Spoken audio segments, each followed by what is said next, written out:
Yeah, excited for Coach Hart. See him elevated to head coach. He's elevating his career, and I'm happy for him and excited for him. We're excited that we have him for the rest of the playoff. Yeah, for him to remain with the Buckeyes through the postseason, what does that say about him?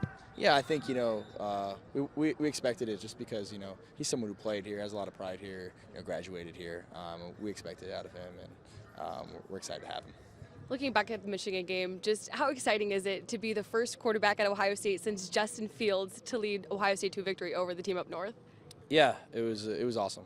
Knowing how much that game means to this state and to these fans, it was a great atmosphere. But we got another one this weekend. Did you learn more about yourself, even as a quarterback, from that game? I think we always knew we were going to have to battle adversity, and it ended up adversity hit on the first second play. So we knew it was coming, but just keep swinging and keep battling. You mentioned you guys wanted to make a statement that Jeremiah Smith and Carnell Tate were back. They're clearly difference makers on the field, but for you personally, how do you feed off of their energy? Yeah, I think just having the confidence in those guys that they're going to make the play, and just having their presence out there. We get a too high look, and we can run the ball a little bit better just because they're out there. So it's awesome. Looking ahead now to the Big Ten Championship, 1 versus 2, how excited are you for this opportunity at Lucas Oil Stadium? Yeah, I'm really excited. Our coaches have kind of told me a little bit about what the stadium's like and how it's going to be. So I'm excited and fired up. Indiana, of course, gets a lot of credit for their offense, but their defense is also very good. When you watch the film, what challenges do they present? Yeah, I think they're a really good defense. They play really hard. They're well coached. They're fundamentally sound. So we're gonna have a tough challenge for us.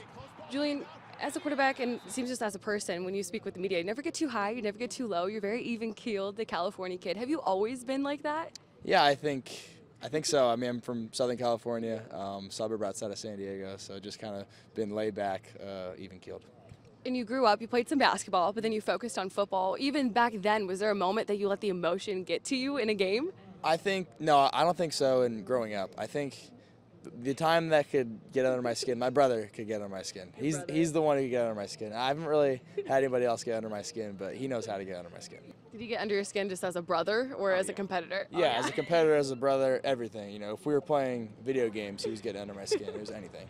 And Julian, I know you're focused on the Big Ten Championship, but for fans to get to know you better, I know you're busy with football, but outside of football, what do you enjoy doing? When I'm back home, I like going to the beach, going to the water, surfing, boogie boarding, whatever it is, like going to the beach.